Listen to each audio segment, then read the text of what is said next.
So this is going to be a little bit of a different video.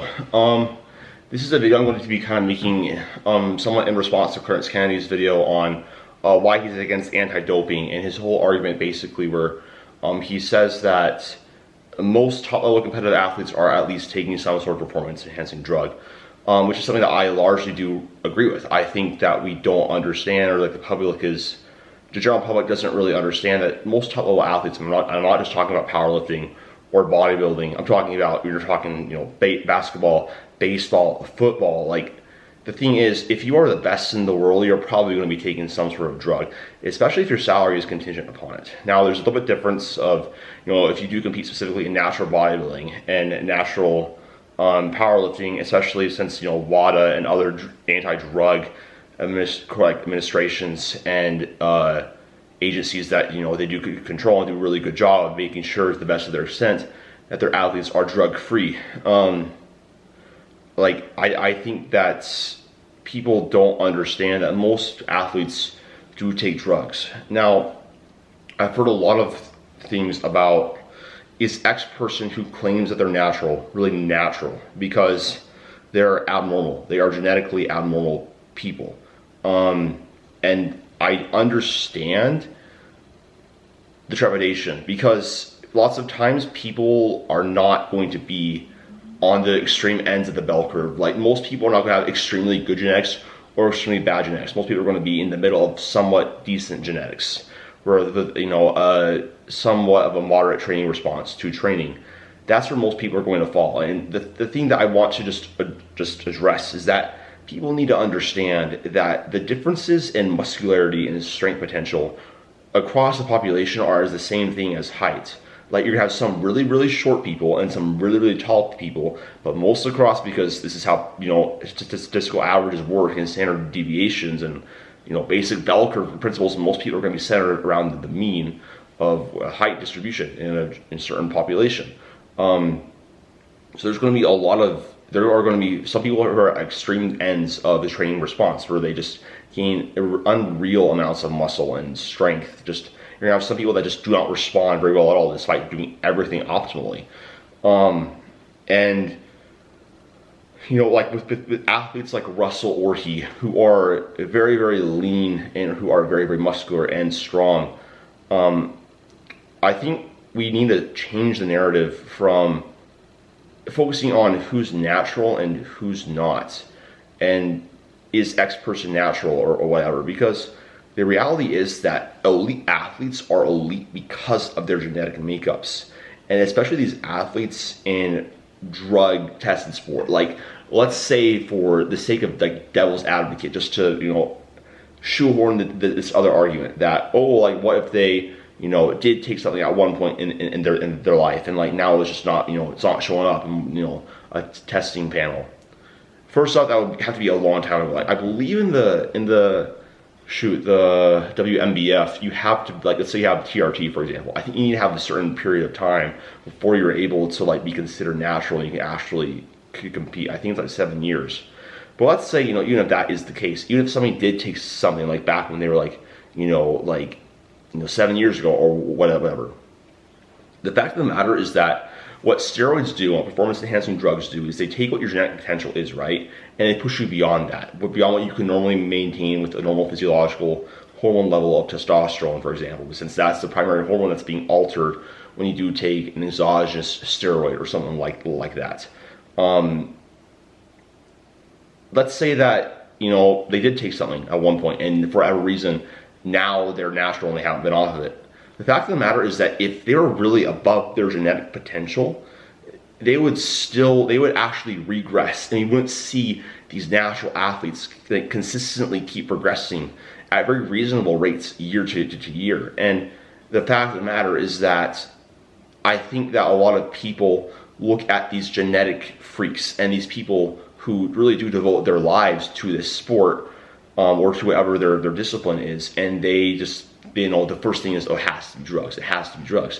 No, I've seen several people come up to me in the gym. There are people in gear groups on Facebook that I've seen, that friends have shown me, where these people are taking grams of gear per week, and they're not strong, they're not lean, they're not muscular. So I think that we need to change the narrative from who's natural and who's not to this person just has really good genetics and they're just elite. They are just a better athlete objectively than I am. They are better predisposed to this. It's not like you're looking at, you know, some great guitarist and saying, oh man, like the only way they could, you know, shred like freaking Van Halen, the only way he could do Eruption is because he's like, you know, just so ahead of his time. Well, the reality is that like now people like can shred the Eruption solo, like you have like little kids doing it. And the thing is right now, especially in the world of strength sport and bodybuilding, the talent pool is only growing. Like we're having more and more people come into the sport, and by just the law of large numbers, we're going to keep seeing more freaks come out of the woodwork and really see what humans are really capable of. And like Steffi Cohen talks about this too. Like I don't think that we really do know what the limit is. You know, we don't know what it is right now because this sport is still so new. There's still so many people coming into it. And my argument is that these people who are elite, they are elite because of their genetic makeup. If they're competing in an untested federation, untested sport, okay, let them do their thing. But the thing is, do the drugs help them? Yes, but they help them with their current genetic makeup to amplify their own genetic codes. If you have dog shit genetics, and if you take the same doses of the testosterone, but you don't have the same training response as these people with really good genetics, you don't have the same genes, like the ACM3 gene or whatever the hell that one gene is that they found like in salivary saliva that shows you have higher serum levels of testosterone, you have better training response, like you won't be that person. You will not be John Hack because he's elite. He is a genetic freak. He's an outlier. So who the hell cares if he's natural or not? He's a great athlete. And so instead of focusing on who's natural and who's not, I think we just need to start focusing on celebrating athletes and top level performances and people who push their bodies to these extreme extents. Like I respect both drug athletes and people that don't use them. It's a personal choice and it should be something that's done with care. And I like I'm not pro drug and I'm not anti drug. I'm pro choice in this decision that you should make the best choice for you based off of your aspirations and your goals with this. But I think we need to celebrate achievements, sports. Stop focusing on this person take drugs to get to where they are, because I don't think that puts competitive sports in the right limelight. I don't think that it really does celebrate athletic achievement. I think it just puts everyone like this stupid witch hunt where nobody's happy, and like there's really no point to saying, is this person natty or is this person not natty, just because your ego's hurt or something like that. Like, to me, it simply just doesn't make any sense.